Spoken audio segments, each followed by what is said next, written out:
The knife moves before thought, before word, before breath. It slides through flesh as though the body were only shadow, as though the blood within it were already destined to fall. Somewhere in a room none will ever see, a target gasps their last, eyes wide with the sudden understanding that death has always been closer than life. This is the hidden rhythm of the Imperium's survival. A rhythm played not in the clash of regiments or the thunder of titans, but in the silence between heartbeats. Assassins walk there, where no one else dares. Where the Emperor's will is carried not by banners or hymns, but by the single decisive stroke of a blade. Their lives are not lives at all, but weapons sculpted into human form, each one a shadow given purpose, each one a lie the galaxy will never know. If you are drawn into this silence, if the thought of secrets woven beneath the surface of the Imperium stirs you, then linger here with us. Share this telling with those who hunger for the hidden lore. Subscribe to the whispers, and hold fast to the shadows. The life of an assassin is not written in glory, but if you stay, you will see the truth hidden where the light does not reach. The first thing they steal is your name. It is taken quietly, without ceremony, without even the cruelty of a farewell. One moment you are a child with a sound that answers when called. The next you are only silence, a number written on a slate, a possession catalogued. You are no longer yours. The Imperium has claimed you, and the Imperium wastes nothing. Children are gathered from across a million worlds, plucked from war zones, from orphanages, from gutters where they scavenge like vermin. Some are taken for their speed, others for their cruelty, others still because they showed no tears when their families died. It does not matter where they came from. What matters is that they are young enough to be broken, malleable enough to be remade. A child is a piece of soft clay, and the officio assassinorum is the fire that hardens it into a weapon. The journey to terror is often the last any of them remember as children. The ships that carry them are cold, filled with silence and discipline. No one speaks their old names. No one asks where they came from. The older children who whisper of their homes vanish by morning, their bunks empty, their fate unspoken. By the time the vessel descends through terror's choking atmosphere, even the smallest child has learned that memory is dangerous. Memory is weakness. The Scholastia Assassinorum is not a school. It is a crucible. The halls are endless and grey, their walls adorned not with banners of victory, but with the tools of pain. The children are divided into cells, herded like cattle, their heads shaved, their bodies stripped of comfort. Food is scarce, water rationed, sleep a privilege. Instructors walk among them like shadows, faces hidden behind rebreathers, voices flat as stone. The first lesson is obedience, the second is silence, the third is survival, and many do not learn it. The training begins with the body. Bones are broken, set, broken again, until pain is no longer an intruder but a companion. Muscles are torn with labor, rebuilt, torn again. The weak fall, their bodies are dragged away, their numbers erased from the slate, their absence unremarked. The children who remain learn to run on shattered feet, to lift weights beyond their strength, to fight until their arms hang limp. They learn that to cry is to be noticed, and to be noticed is to suffer. The instructors never shout, they do not need to. Their silence is a blade sharper than any scream. The mind is next. Sleep is shattered by alarms, meals interrupted by drills, lessons drilled into skulls until thought itself becomes reflex. History is burned into their memories, not the histories of planets or peoples, but the histories of death poisons catalogued, weapons named, pressure points mapped across the human body like stars in a constellation of murder. They are taught to read faces, to know lies from truths, to see weakness in posture, in glance, in breath. They are taught languages, not to speak them, but to listen, to recognize, to mimic. They are taught to erase themselves, to become mirrors, to vanish into roles so completely that they no longer know their own reflections. Fear is cultivated as carefully as skill. The children are led into darkness, left for days without food, their ears filled with whispers from vox. Some break. Those who break are never seen again. The ones who survive emerge hollow-eyed, their fear not gone but controlled, caged, leashed. Fear becomes another tool, sharpened into instinct. They do not stop fearing, they stop letting fear stop them. The officio tests them in ways no child should endure. One night a boy wakes to find a knife pressed into his hand, another child bound before him. The instructors watch from the shadows. To hesitate is to fail, to kill is to remain. The knife slides. The boy lives. Another night a girl is dragged from her cell, her lungs filled with toxin. She claws at her throat, gasps for air, learns how to survive with one breath stretched into eternity. If she succeeds, the antidote is given. If she fails, her corpse is discarded. Every lesson is survival. Every survival is another chain binding them to the Emperor's will. And above it all hangs faith. The Emperor is not presented as hope, not as salvation, not even as comfort. He is function. He is the reason they exist. His throne burns with light, and that light demands shadows to guard it. The instructors whisper liturgies of death, prayers not for mercy but for precision. The shot is a hymn, the blade is a psalm, the kill is worship. The children repeat the words until they are etched into their bones. To kill in his name is not sin. To hesitate is heresy. As they grow, the children are divided. The Scholastia watches them, catalogues their strengths, measures their instincts. The subtle ones, who mimic voices and faces with ease, are guided toward the Calidus temple. The patient ones, who wait in silence for hours, who breathe only when they must, are marked for the The furious ones, whose eyes burn with violence even when beaten bloody, are sent toward the The strange ones, the hollow-eyed who flinch at whispers, who grow pale at prayers, who repel others by their very presence, those are given to the Each path is different, but the beginning is the same. Humanity erased, remade into a purpose that is not their own. The chosen path is not a reward, it is another stripping away. The Calidus learn poisons so subtle they can alter flesh itself, taught to dissolve their own features until no trace of origin remains.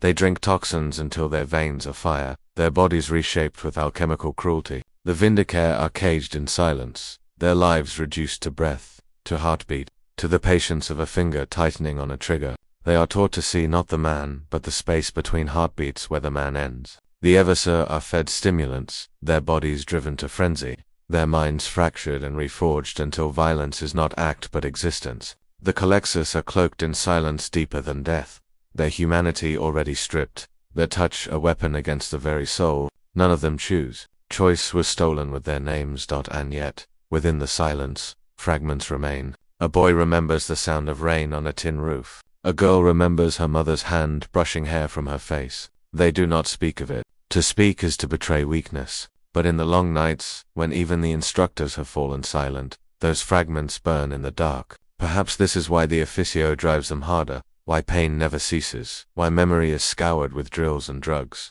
Because if even one fragment remains, the weapon may hesitate, and hesitation cannot be tolerated. Graduation is not ceremony, it is not celebration, it is survival. One morning a child wakes to find themselves alone, their cell empty, their number scratched from the slate. They are told nothing, they are taken into darkness, tested one final time, tested in ways none who survive speak of. When they return, they are no longer children, they are no longer people, they are tools, perfected in silence. Those who fail never return.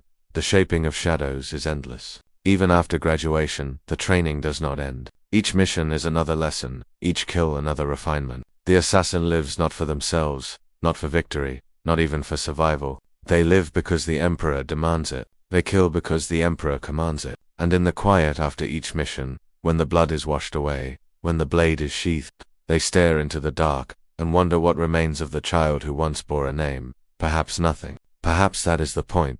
And yet, as the assassin walks from the crucible into the world, as their first true mission is whispered into their ear, there is always one final echo. The instructors do not say it, the temples do not name it, but deep within, the assassin knows. They are shadows only because the Emperor burns so bright. Without his throne, without his light, there would be no need for them, no purpose, no shape. They exist not only to kill, but to remind the galaxy that even silence can serve him. And so the assassin steps forward, into the endless war, into the unseen spaces between history. The child is gone. The shadow remains, the shaping is complete.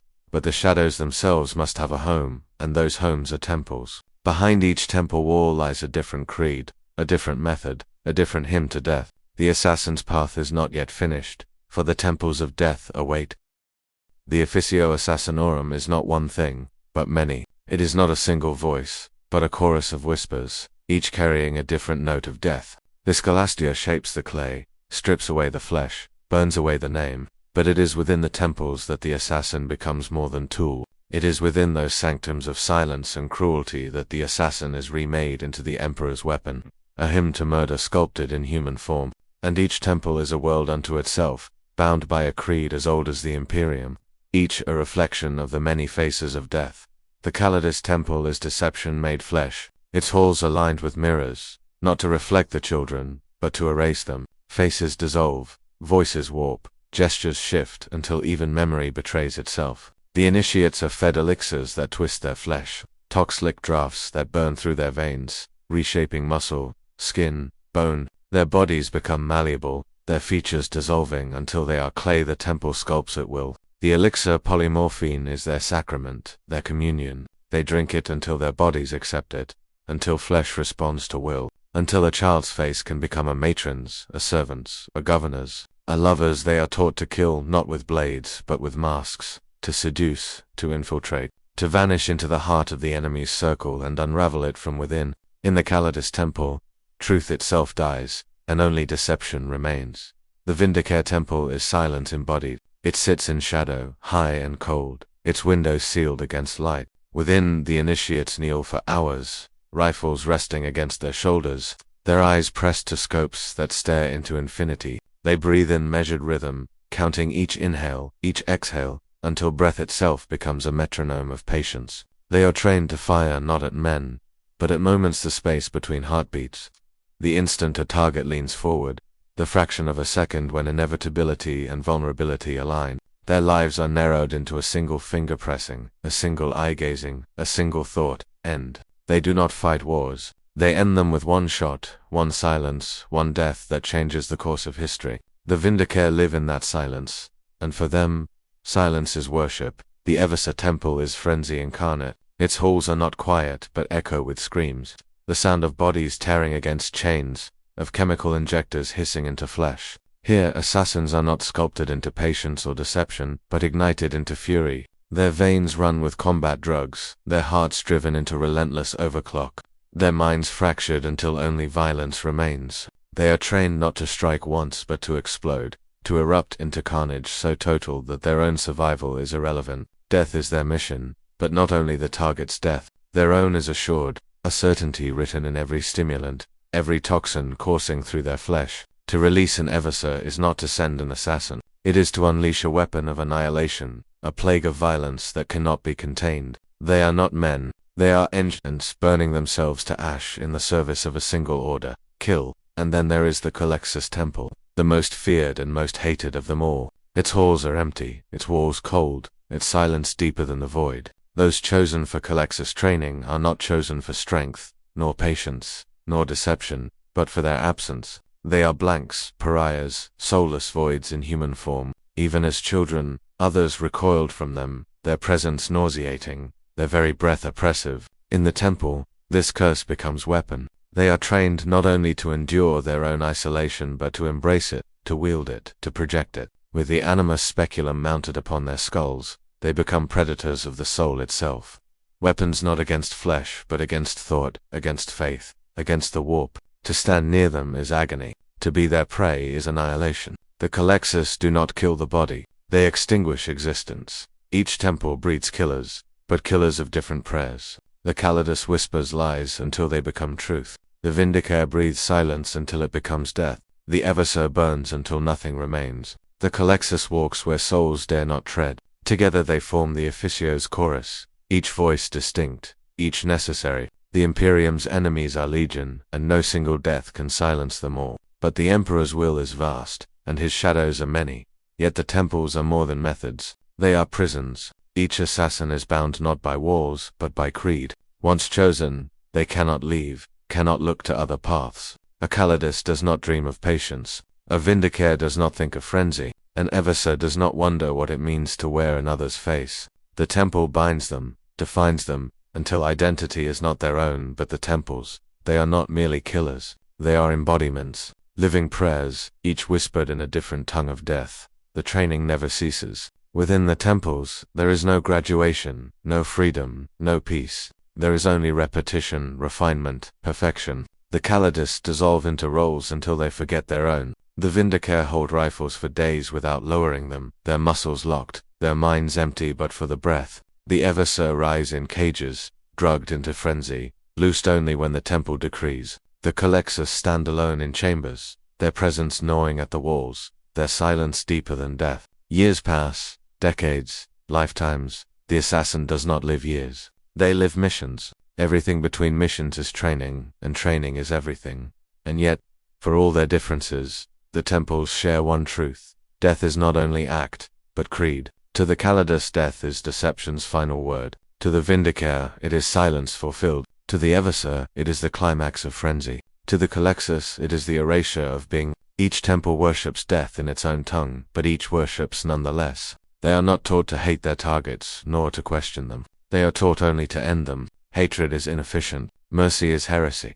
Doubt is death. Obedience is all. Outside the temples, the Imperium sleeps unaware. The regiments march, the fleets burn across the stars. The administratum scratches its ledgers. None know of the shadows that move among them. None glimpse the sanctums where children are burned into weapons. The temples do not seek recognition. They seek only results. The Calidus kills the governor who whispers treachery. The Vindicare ends the heretic priest before his sermon. The Eversur erupts within the warlord's fortress, leaving only silence. The Calexis extinguishes the sorcerer's soul before the ritual completes. Wars are ended before they begin. Rebellions strangled in infancy. Heresies erased before they are spoken. History does not record these deaths. It records only the silence that follows, and yet, for those who walk the temple's halls, the silence is never enough. Whispers persist, even in sanctums built upon secrecy. Whispers of assassins who went too far, who killed not only the target but all who saw. Whispers of assassins who returned changed,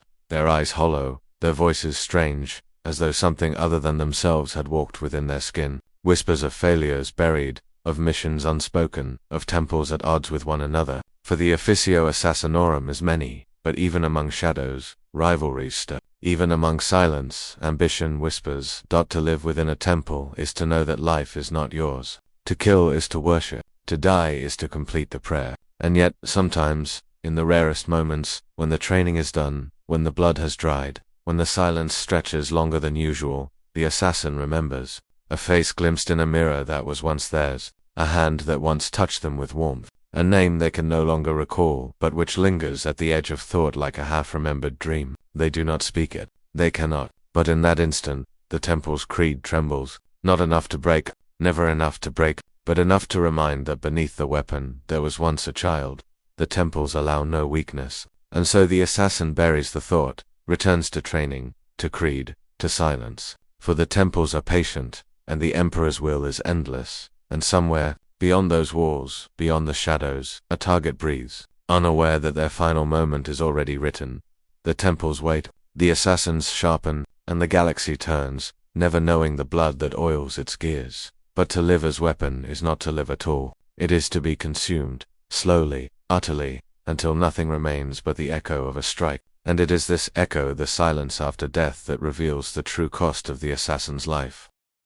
The temples do not speak of it. Their instructors will never name it. The High Lords will never acknowledge it. And yet, the truth bleeds into every shadow, every mission, every silent death. The cost of an assassin's life is not measured in coin or tithe, nor even in the blood of the slain. It is measured in what is taken from them long before their blade ever strikes. It is measured in silence. Silence is their companion, their shield, their creed. It begins in the Scholastia, where names are stripped away, where laughter is punished, where memory is a liability. But within the temples, silence is sharpened into something more than absence. It becomes a prison. A Vindicare can wait for days in absolute stillness, breath slowed until their own heartbeat feels like a drum. A Calidus must bury their voice so deeply that they can speak in another's tongue without hesitation, until their own words wither from disuse. An Eversur's silence is stolen from them in violence, their thoughts drowned beneath the endless shriek of chemicals in their blood. And the Calexis, there is no silence deeper than theirs,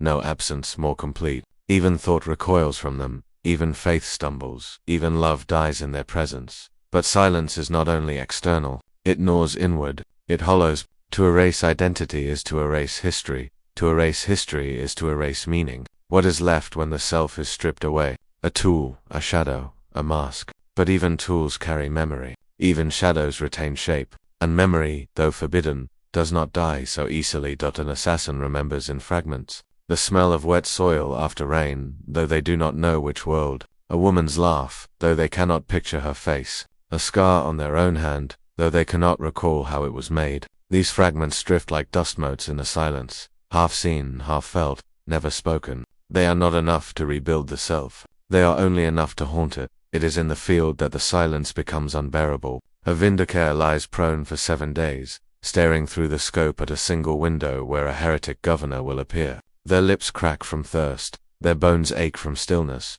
their thoughts circle like carrion birds. They remember a song without words, hummed once long ago. They cannot recall the singer, they cannot stop hearing it. When the target finally appears, when the bullet flies, when silence returns, the assassin wonders which silence is greater, the silence of the dead governor, or the silence inside their own chest. A Calidus wears another's face for months, infiltrating a court, smiling, laughing, bedding enemies, whispering lies. They move so perfectly that even they forget the deception. They begin to feel the warmth of the role, the rhythm of it, the comfort of being seen as someone. And when the time comes, when the poison is poured into the chalice, when the mask dissolves, the assassin feels hollow. The silence is heavier not because the target is dead, but because the self they borrowed is gone. They cannot weep for it, they cannot admit it, but in the silence of the temple, they remember how it felt to be called by a name, even a false one. An Eversur never returns whole. Their missions end in fire,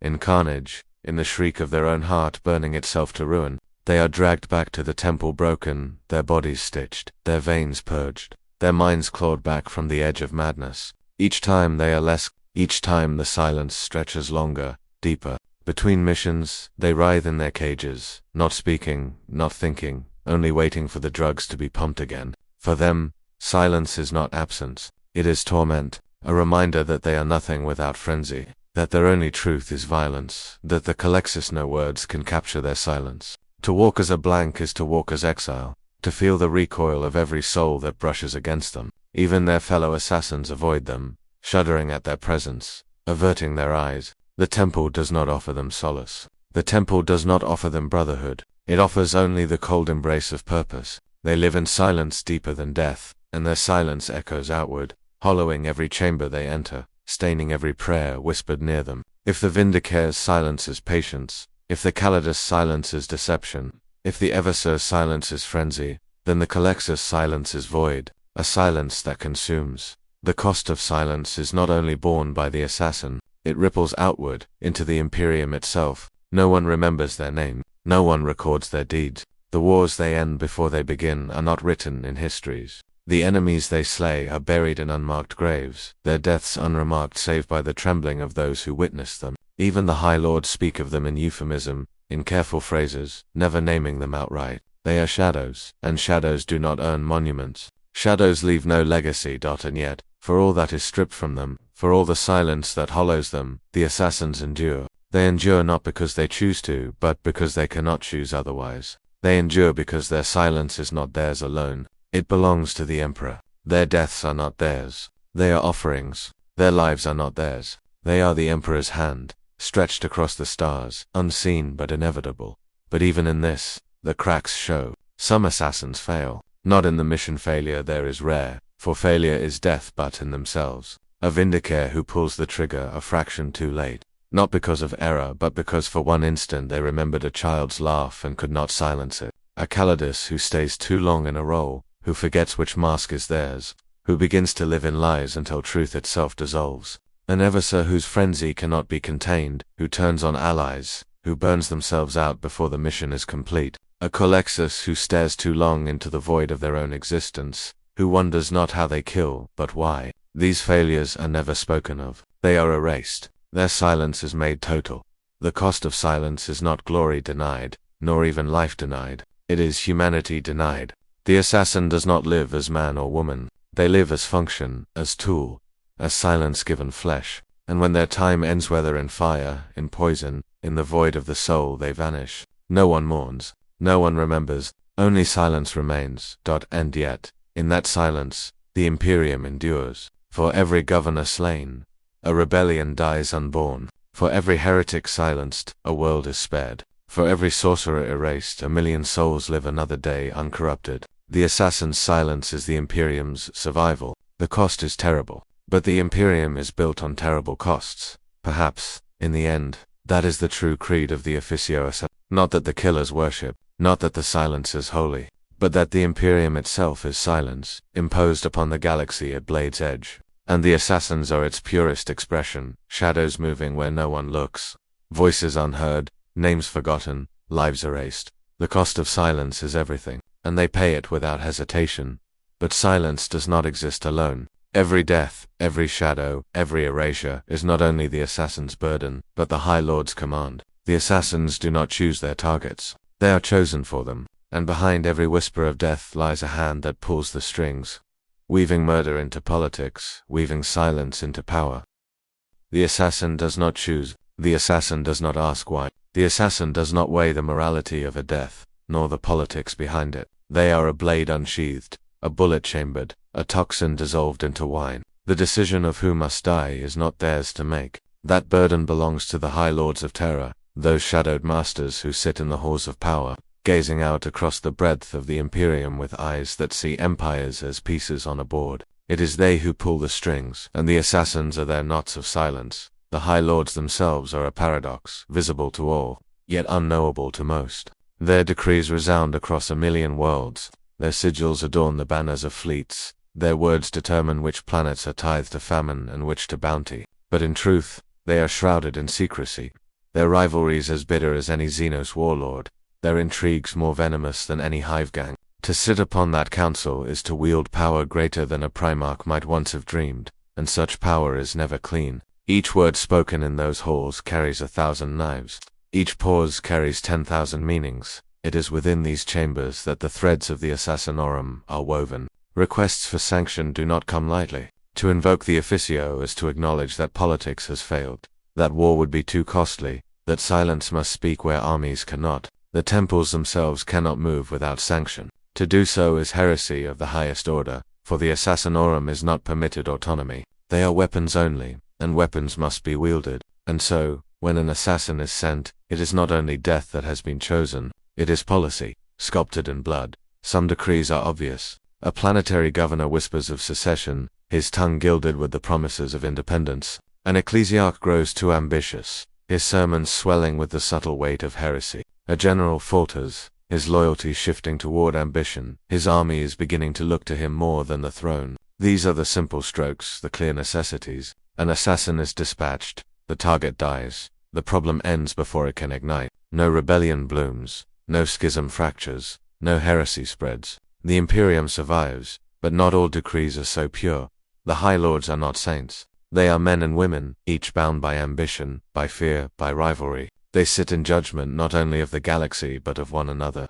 And the assassin's blade is often the hand that tips the balance. A rival silenced before their motion can be proposed. A critic slain before their words can spread. A voice of dissent ended beneath the guise of necessity. And the assassin, whose creed is silence, whose purpose is obedience, becomes the instrument of these rivalries. They never know. They are never told. They kill because they are commanded, and the Emperor's name sanctifies the order.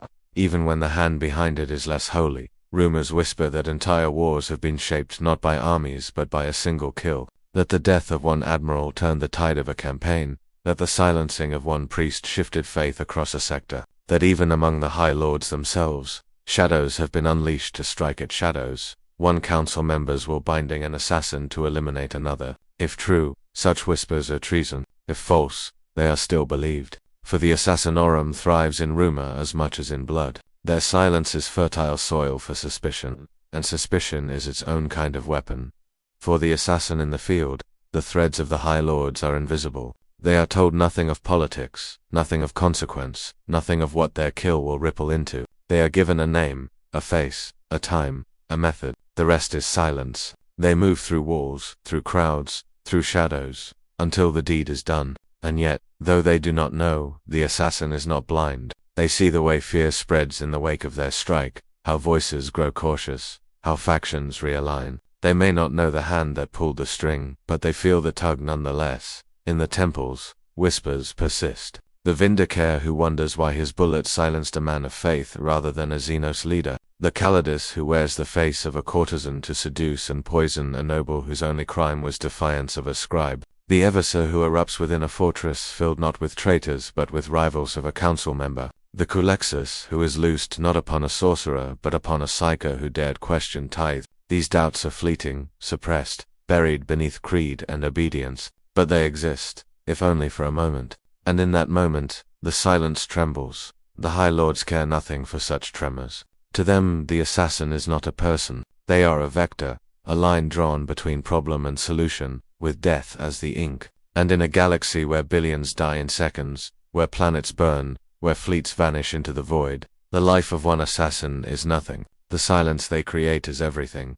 But the threads are fragile. Pull too many, and the web strains. The temples themselves know this, though they cannot act without sanction. There have been times where, unspoken, buried deep in vaults of secrecy, when assassins were dispatched not to enemies of the Imperium, but to other assassins. A shadow sent to erase a shadow, to silence one who had seen too much, or one whose hand had strayed too far from the Emperor's true will. The Assassinorum is a chorus, but even a chorus can fall into discord, and when it does, the High Lord's threads twist into snares. For all their silence, the assassins are not fools. They may not know the whole web, but they see its edges. They know that the High Lords are not only masters, but manipulators. They know that their blades are sanctified not by purity but by necessity, and in the quiet moments between missions, when training ceases, when blood is washed from their hands, some wonder, does the Emperor truly guide every stroke, or are they only shadows serving shadows, their creed bent by hands less holy than they claim? These questions are never spoken. To speak is death. To doubt is heresy. And yet, the questions linger, as all questions do, unvoiced but unforgotten. The assassin obeys. They always obey. But obedience is not the same as blindness. And somewhere in the silence a reckoning waits. The High Lords weave their threads. The assassins follow them. The Imperium survives another day. But every thread has a cost. Every silence leaves an echo. And every echo grows louder in the shadows. And in those shadows rumors stir. Rumors of perfection. Rumors of assassins whose deeds go beyond command, whose blades cut through prophecy itself, whose bullets never miss, whose poisons kill not only men but entire bloodlines. Rumors that whisper of something more than the High Lord's control. Something greater, something stranger. Rumors that the temples cannot suppress. Rumors that silence cannot kill. There are things the temples will never put to record. Whispers that linger like smoke in the rafters of training halls. Stories passed in silence from one assassin to another. They are not taught as doctrine, nor recited as creed. They survive in rumor, in unconfirmed tales muttered in the dark, in fragments overheard between missions. They are not history. They are speculation, myth, the shape of faith bent around silence. And at the heart of these whispers lies a single word, spoken with reverence, with dread, with hunger: perfection. What does it mean to be perfect in a galaxy where even saints bleed, where primarchs have fallen, where the Emperor himself sits upon the golden throne, neither living nor dead? For an assassin, perfection is not measured in devotion, nor in glory, nor in victory. It is measured in the absence of error. It is the bullet that never wavers, the disguise that never falters, the frenzy that leaves no survivor, the void that extinguishes even thought of resistance. Perfection, in the language of shadows, is absolute execution. The kill delivered as if ordained by the stars themselves. The Vindicare whisper first of it, as they lie prone in their chambers, staring through scopes at targets painted on far walls. They tell of a shot fired across leagues, a single bullet that passed through 3 heretic skulls in a line, each collapsing in silence as though struck by the hand of fate. They whisper of an assassin who never missed, who held vigil over a world for months, eyes never closing, and when the heretic cardinal finally appeared in the cathedral's window, the bullet struck with such precision that the choir continued to sing, unaware the target was dead. Was it training? Was it chance? Or was it something more, something beyond the assassin's hand? The Vindicare do not know, but they whisper, because to them, perfection is a horizon they are cursed to chase but never reach. In the Calidus temple, perfection wears a different mask. Their whispers are of assassins who lived entire lives as someone else, who wore a role so perfectly that even they forgot it was false. One tale speaks of an assassin who became a noblewoman, ruling her household for decades, raising children, hosting feasts, leading armies in her liege-lord's name, and yet, when the High Lord's sanction finally called, she poured the poison into her own chalice, drank deeply, and died with a smile, her mission fulfilled only in her own destruction. Others whisper of one who infiltrated the court of a planetary king, became his most trusted advisor, whispered counsel into his ear until the king's every decision bent toward ruin. When the world finally collapsed, no blade, no toxin, no shot was needed. The Calidus had played a role so perfect that the enemy destroyed himself. Were these assassins tools of the temple, or did they transcend it? The whispers never say. Perfection is a mask none can remove. The Eversir cannot whisper, not truly. Their tongues are too often thick with blood, their minds too fractured by chemicals and fury. But even in their frenzied holes, stories rise of an assassin unleashed upon a fortress, whose violence was so total that the fortress itself seemed to collapse in terror, of one whose frenzy never ended, who tore through armies, through tanks, through war machines, and when the battlefield was silent, turned their blades upon themselves in an explosion of flesh and fire that leveled an entire valley. To the Eversur, perfection is annihilation so absolute that nothing remains, not the enemy, not the assassin, not even the silence afterward. Only absence, only void, only the certainty that the mission was complete. And then there are the Lexus, whose rumors are always half believed, half feared. For who can measure perfection in a void? Their whispers tell of blanks so absolute that psychers died merely by hearing their names spoken, of assassins who entered rituals fueled by demonic hosts, and whose presence alone unmade the warp's grasp, scattering demons back into the Imperium as though swatted aside by an unseen hand. One tale, told only in the lowest voices, speaks of a Calexis who entered a shrine world, overtaken by sorcery. Entire regiments had fallen, entire fleets had burned. The assassin walked alone into the cathedral at the heart of it, and when he emerged, the sky was clear, the warp storm broken, the sorcerers gone. The world was silent. The assassin never spoke of it. Perhaps he could not. Perhaps he was erased in the doing. The Calexis never explained. Their perfection, if it exists, is a silence too deep for words. But the rumors go further still, beyond the temples, beyond the assassins themselves. Whispers rise in the ranks of the Astra Militarum, in the mess halls of the Adeptus Arbites, in the manufactoria where servitors toil. Tales told by soldiers who swear they saw a shadow move through fire, strike once, and vanish. Stories of generals slain in locked chambers, their guards untouched, their doors unbroken. Myths of unseen hands guiding history, of worlds spared or doomed, not by armies, but by a single unseen kill. They call them ghosts, angels, demons. They call them perfection given flesh. The ecclesiarchy too has its rumors, though it cloaks them in liturgy. Priests whisper of the emperor's hand moving unseen, of assassins not as tools of the high lords, but as direct extensions of his will. They preach that perfection is not training, not poison, not frenzy, not void, but divine sanction. That the assassin who never misses, who never falters, who never fails, is not merely what they are chosen, they are his shadow. They are the echo of his light, sharpened into death. To the ecclesiarchy, perfection is miracle. Another proof that the emperor guides even the darkest hand.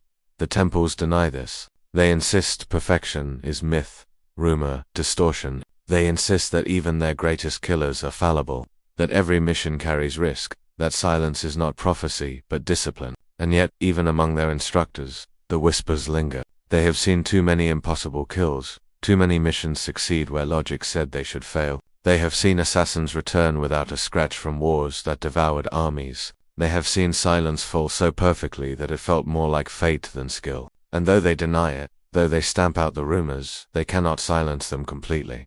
Perhaps perfection is real. Perhaps it is myth. Perhaps it is both. A convergence of skill and faith, of silence and chance, so rare that it feels like miracle. Perhaps it is nothing more than rumor. A story whispered to give meaning to lives consumed by obedience. But in the silence of the temples, the assassins dream of it, not openly, not with words, but in the hollow spaces of their minds. They dream of the perfect kill, the strike that leaves no flaw, no error, no doubt. They dream of being more than tools, more than shadows. They dream of being flawless, and yet, there is danger in perfection. For if an assassin could truly be perfect, if they could kill without error, without failure, without flaw, what limit would bind them? Would the High Lords still command them? Would the temples still contain them? Would even the Emperor himself sanction their hand, or would their perfection become its own creed, its own power? To imagine perfection is to imagine freedom, and freedom is heresy. So the rumors are buried, but they persist, for silence cannot kill them.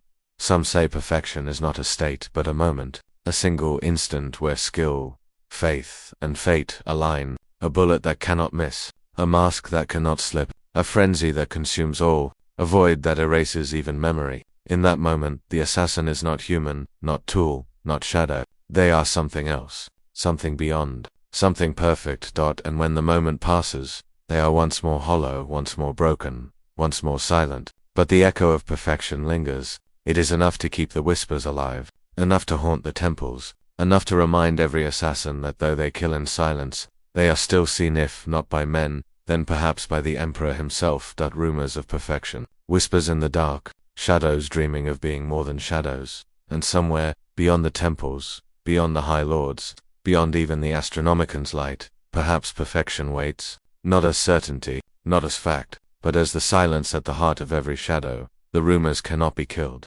They live because they must, because in a galaxy of endless war, where nothing endures, perfection is the only hope an assassin can dare imagine. And yet, hope is dangerous, for hope is noise, and assassins live only in silence. The temples whisper, the soldiers gossip, the priests pray, the High Lords deny, and the assassins kill. But in the shadows, the rumors linger, waiting for proof. And if proof ever came, if perfection ever walked openly, the galaxy itself would tremble. For a shadow that cannot miss, cannot falter, cannot die, is not merely a tool, it is destiny, and destiny is never silent.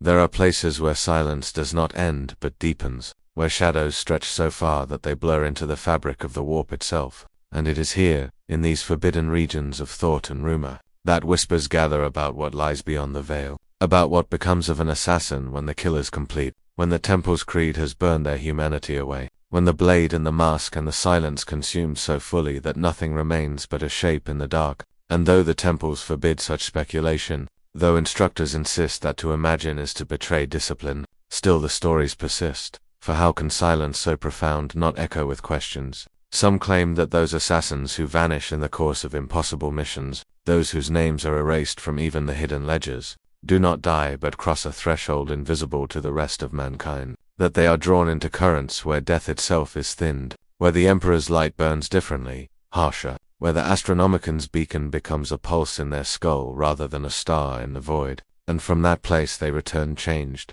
colder, emptied of something they once had, though they no longer recall what it was, and yet still bearing a new kind of presence that terrifies even their fellow assassins. For when such a one enters a hall, silence no longer feels like discipline but like inevitability. Others speak in tones nearer prayer, claiming that beyond the veil lies not only death but communion, that in the instant of the perfect kill, the assassin touches the edge of the Emperor's purpose itself, not as word, not as voice, but as sensation, like the heat of a sun felt across a battlefield, a warmth that blinds even as it sanctifies. And in that moment the assassin is no longer tool but extension, his finger on the trigger, his hand on the blade, his breath, the silence that falls after the strike. And though the temples dismiss this as ecclesiastical indulgence, there are those who remember returning from missions where every step felt guided, every wall opened at the right moment, every heartbeat of the target slowed just enough for the strike, and they cannot shake the dread certainty that they were not alone in their silence.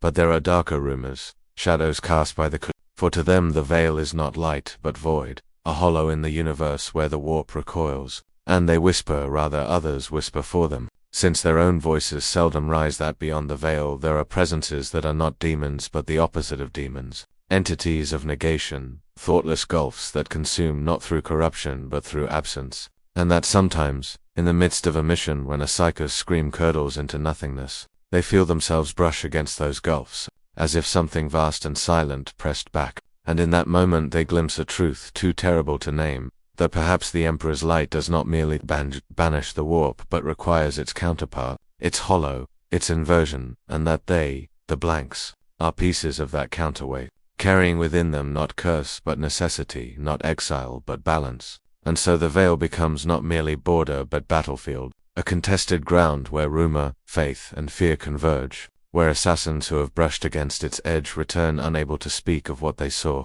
their silence thicker than creed, their eyes hollow as though focused on something far beyond sight, and the temples hide these assassins away, calling them broken, but others whisper they are revered in secret, their silence studied like scripture, their very presence used to measure the distance between man and destiny. Some say the veil is reached only in death, that when an assassin falls in service, when their body is left in alleys, on battlefields, in halls of power, when their silence finally consumes them, their souls, if they still possess such, do not travel where others go, that they do not drift into the warp to be consumed by predators, nor rise into sainted light, but vanish utterly, erased as if they never were. And this terrifies even the faithful, for what service is holier than theirs? What offering more complete than the sacrifice of self into silence?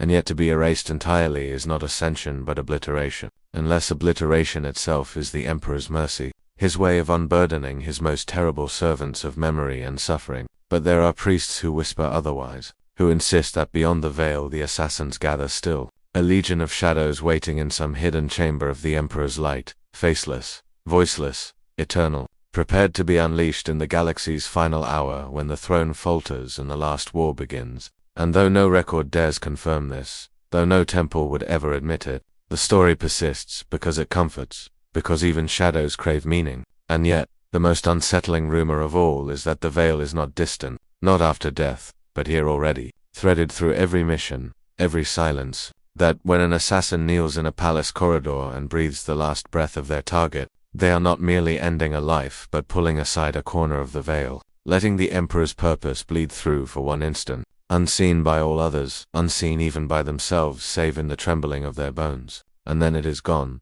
the veil restored, the silence returned, and the assassin left wondering if the perfection of their strike was theirs or his. Perhaps the veil is not place but moment, not destiny but pause. A silence so pure it borders on revelation, a silence that is both weapon and sacrament. And whether that silence is gift, curse, or illusion no assassin can ever know, for to ask is to speak, and to speak is to break the creed, and so the rumors remain trapped, breathed into the dark, erased by training, resurfacing again when another mission brushes too close to the impossible, too close to the divine, too close to the veil itself, until even the temples must acknowledge, though never allowed, that something moves in their silence, something greater than sanction, something deeper than creed. And whether it is the Emperor's hand or some nameless abyss, they cannot tell, for the veil does not answer, it only waits, and in that waiting lies the greatest terror of all, that the assassins are not only tools but harbingers, that their silence is not merely survival but omen, and that when the veil finally tears, it will not be armies nor fleets nor saints who decide the Imperium's fate, but shadows who never had names. The assassin's life is not measured in years but in silences, each mission another erasure, each kill another echo swallowed by history, and yet when all those silences are strung together, when every erased face, every vanished whisper, every broken chain of rebellion is tallied, what remains is not absence but a shape, a continuity of shadow that stretches across the millennia of the Imperium's survival. For though no assassin is remembered, though no temple raises statues, though no liturgy speaks their names, the officio assassinorum endures as a presence deeper than memory, a current beneath the tide of war, unseen yet undeniable, as constant as hunger, as unrelenting as night. And it is this persistence that gives rise to the final and most enduring myth, that assassins are not mortal at all, not in the way soldiers or scribes or even space marines are, but that they are shadows made flesh, fragments of silence given form, eternal not in body but in role, forever recurring, forever returning, forever necessary. When one falls another rises, when one shadow is extinguished another takes its place, not as replacement but as continuation. And so the galaxy never notices the absence because the silence does not break, it flows seamlessly onward, like a river without source, like a darkness without dawn. To the High Lords this is utility, a reliability more precious than gold, but to the assassins themselves, they permit themselves a moment to reflect, it is a burden that crushes even the fragments of humanity they cling to, for it means they are not unique, not irreplaceable, not even individuals, but parts of an endless cycle of shadows, tools that will never be exhausted because the galaxy itself demands their existence. For as long as there are enemies to silence, as long as treachery whispers in palaces and heresy grows in cathedrals, as long as ambition gnaws at loyalty and the warp hungers for souls, there will be assassins, and the temples will never close their doors, and the Scholastia will never cease its shaping of children into weapons, and the cycle will never falter. The eternal shadow is not myth but fact, though it is spoken of only in hushed tones, even within the temples, for to name eternity is to admit futility, and yet the instructors know, the assassins know, the High Lords know, that the officio does not end, it cannot end. It is as integral to the Imperium as the Astronomican's beacon or the Adeptus Custodes vigil, less visible but no less essential, a darkness that balances the light, a silence that sustains the roar of empire. And here lies the final cruelty, that in serving eternity the assassin loses any hope of legacy, for legacies are written in names, in monuments, in songs, and assassins have none of these, only silence, only missions, only shadows. Yet perhaps that is their true legacy, not what is remembered but what is forgotten, not what is spoken but what is erased, the endless catalogue of rebellions that never rose, wars that never began, tyrants who never reigned, heresies that never spread, each absence a monument invisible yet immense, carved not in stone but in history itself. The assassin does not live for glory, does not live at all in the way mortals do. They exist to make the Imperium's eternity possible, and in that paradox their own eternity is written. For though their names are gone, though their faces are masks, though their deaths are unmarked, the silence they create continues, and silence, once shaped, does not vanish. It lingers, it resonates, it accumulates until it becomes part of the galaxy's fabric. Perhaps this is what is meant by the eternal shadow, not that any one assassin endures, but that their silence does, a continuity of erasure that no Xenos warlord, no heretic sorcerer, no traitor primarch has ever fully broken. And yet, for all its inevitability, for all its permanence, the eternal shadow remains fragile, dependent not only on the temples but on the will of the Emperor himself. For without his light there would be no need for shadow, without his throne there would be no sanction, without his presence even diminished, even decayed, there would be no creed to justify the endless cycle. And so assassins cling to the paradox that they are eternal yet contingent, unending yet utterly dependent, necessary yet invisible, and in this paradox lies the heart of their existence. For when an assassin kneels in the dust of a palace floor, wiping blood from a blade, when a Vindicare exhales the final breath before a shot, when a Kalidas lets their mask dissolve and reveals nothing beneath, when an Eversur's frenzy burns them to ruin, when a Calexis stands in silence that erases prayer, they are not only completing a mission, they are affirming a cycle that has no end. They are adding one more silence to the eternal shadow, and though they will vanish, though they will be forgotten, though no one will ever know their name, their silence will remain, woven into the Imperium's survival like mortar between stones, unseen but indispensable. And so, even as doubt gnaws at them, even as rumors of perfection tempt them, even as whispers of the veil haunt them, the assassins endure. For endurance itself is their creed, endurance not for self but for silence, not for glory but for necessity, not for life but for eternity. And as long as the Emperor burns upon his throne, as long as humanity staggers on through the void, as long as war never ends, the eternal shadow will stretch across the stars, unseen, unbroken, unending, until the last light dies and silence is all that remains.